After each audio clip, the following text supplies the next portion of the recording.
Welcome to PAGASA Mobile Planetarium. PAGASA Mobile Planetarium will serve as an extension of your classroom, where we will discuss about stars, constellation, the names of the different bright stars within the constellation, and their position in the real night sky. Planetarium is a replica of the real night sky. So this morning we are going to simulate day to night, night to day. And the orientation inside as well as outside are both the same. In case you learn something inside, you can easily adapt it to the real night sky. In front of us is a planetarium projector which is capable of projecting celestial objects. And we are also equipped with Nightshade software. A Nightshade software is a simulation as well as projection of celestial objects. And this node will serve as our projector. So let us take a look at the four corners of this chamber where we can see four letters. Where you can see letter N, S, P, and those. Those four letters represent the four cardinal points, or the four directions inside the planetarium.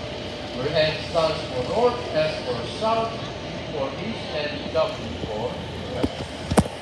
Daga, Timog, Silangan, at Tacloban. Siya po natin ang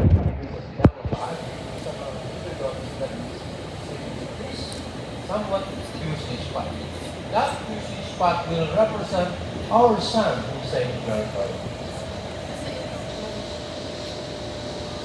Our sun is a distance of around 149.6 million kilometers away from us. It has a diameter of 1.4 million kilometers. The surface temperature of around 5,500 degrees Celsius, and at the core it has a temperature of 15 million degrees Celsius. So that's our sun. And our sky is also made up of imaginary lines, like the meridian. A meridian is an imaginary line that divides the eastern and the western sky. And this meridian is not responsible so why we always affix the letter AM and PM in our civil time.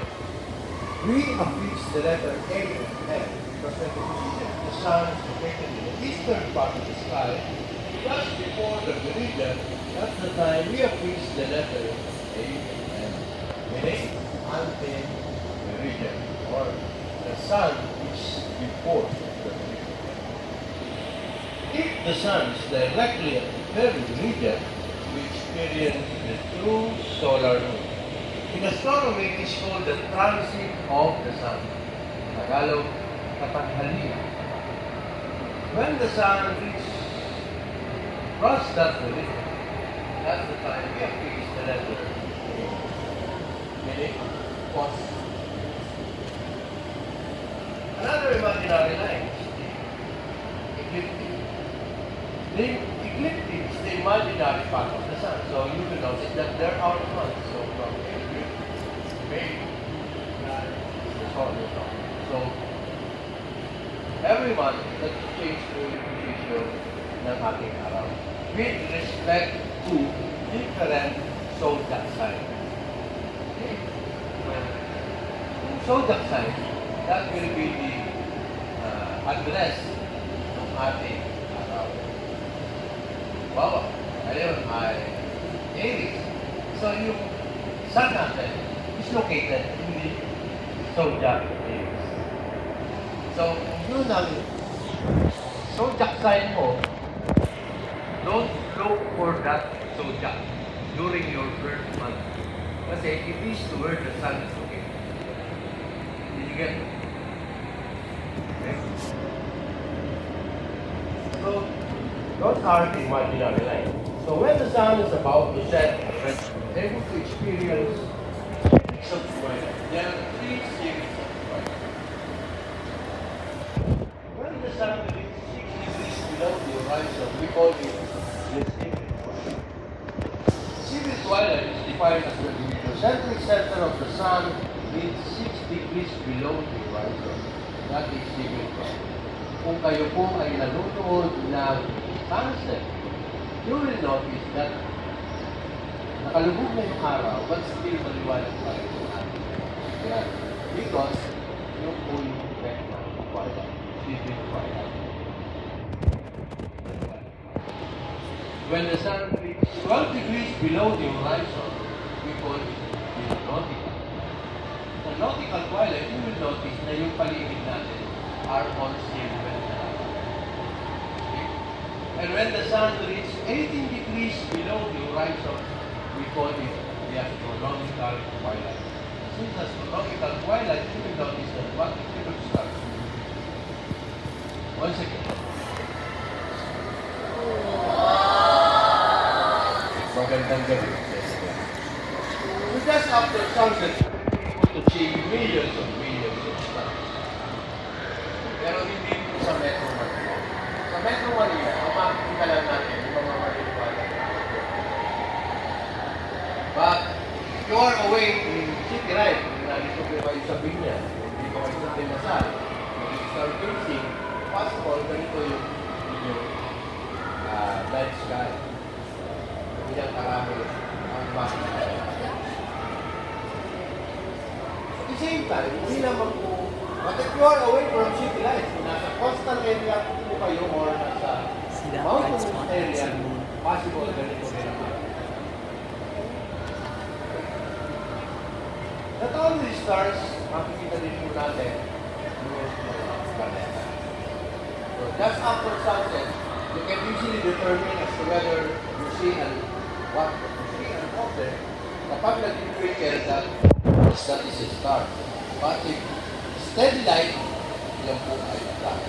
So, sa ngayon, ang makikita natin is Venus, over here, and Jupiter.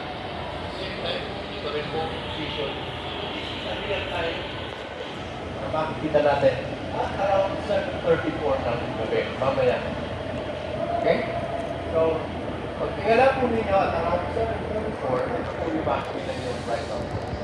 So, huwag po kayo magtaka kung ano yung makikita natin sa western part of the sky, that is Venus. And overhead is stars. Planet, I mean. So, let us see first our moon. Our moon, sometimes called moon, sometimes called luna, sometimes called Selene. But astronomers prefer to call our moon as Selene because selenology is the study of the moon. Then, dito naman, beside our moon is planet Jupiter. Jupiter with their 95 satellites. And Wow. then, the western part of the sky, makikita natin planet.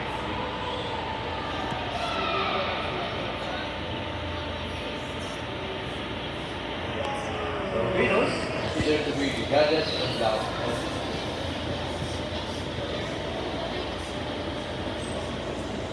So just after sunset, pag pinala po natin, makikita po agad natin yung grupo ng mga bibili na yan. Ito yung tinatawag na star cluster of Pleiades. And star cluster Pleiades can be used to test the understand. To count 7 bright stars with your bare naked eye, meaning to say you have a very clear eyesight. Counting 5 stars below, meaning to say you have poor eyesight. Pero kung sisilipin po natin yan sa telescope, you can count up to 250 stars. Pero kung titignan po natin yung kanyang larawan, hindi kapila.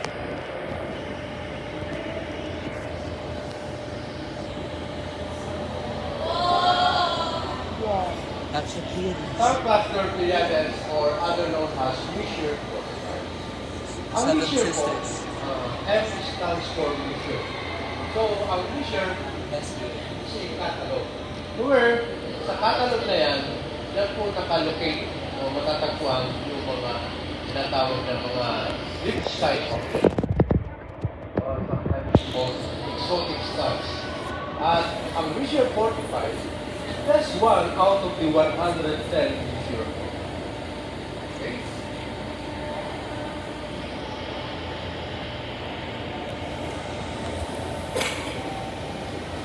Besides star cluster Pleiades, it's a V-shaped formation of star, and that V-shaped formation of star is the formation or the position Bright star is out there. Here is star.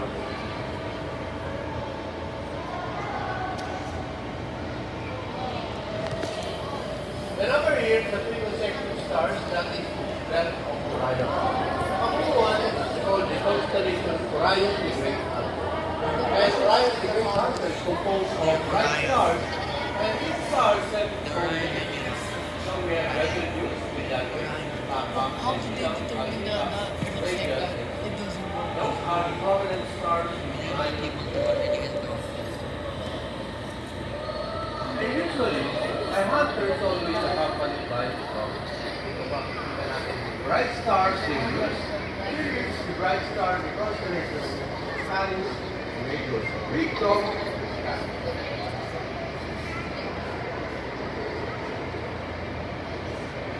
And over here, another bright star, Zion. Zion is the bright star in the constellation Salis Minor. More prominent. So we have mathews, Sirius, Lucaslogue. This is called the Winter triangle there. There's a So triangle. here these are just some of the 88 division of constellation. So sa kapuan, constellation are subdivided into 88 division of constellation. So here are the boundaries. So each boundaries may have mga group of stars. Orion, Major, at the okay, we have the constellation lines, constellation 8, and the constellation. At doon po sa 88 division of constellation, 12 among them are zodiacal constellation. So, here, green natin sa red line, yan po yung tinatawag na ecliptic, the imaginary path of the sun. Where, sa ecliptic po, yan po circle ang zodiacal. So let's start with Taurus. At the same time, these zodiacal constellations serve as the marker to where we can locate the different celestial objects. What are the different celestial objects? Yan yung araw natin, moon, at mga planeta. Like for example, here in Taurus, the moon, kung saan makikasave natin ang Venus at ang Uranus. Okay? Over here is Gemini, where we can locate Jupiter and our moon. Then we have Cancer, Paragon, Gemini, Virgo, Libra, Scorpio, Scorpio. then we have Sagittarius, It's 2 a.m. 3 a.m. Capricorn, where 4 Dwarf planet a.m. Pluto is located. Yeah, this happens every night. Aquarius. Then we have Pisces. What is a Pegasus? Pisces can locate. And then the sun is rising. It's 8 a.m. 8 a.m. Kaya lang, visible po sila sa daytime. Kaya It's not late? It's day. It's 11 a.m. Kung saan located naman po ang ating araw, sun.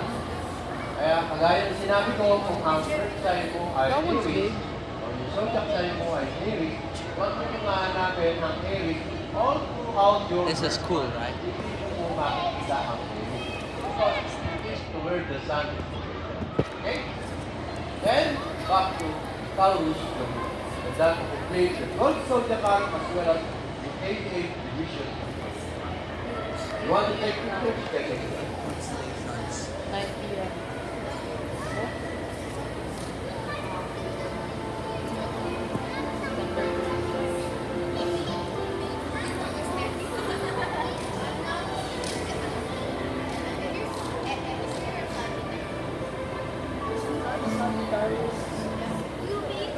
Kayo po ba yun?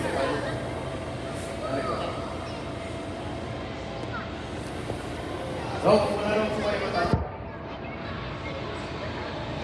Ang ating mundo galaw ng 15 degrees in 1 hour. So you will notice that sets of stars are about 9 degrees and sets of stars are about to set.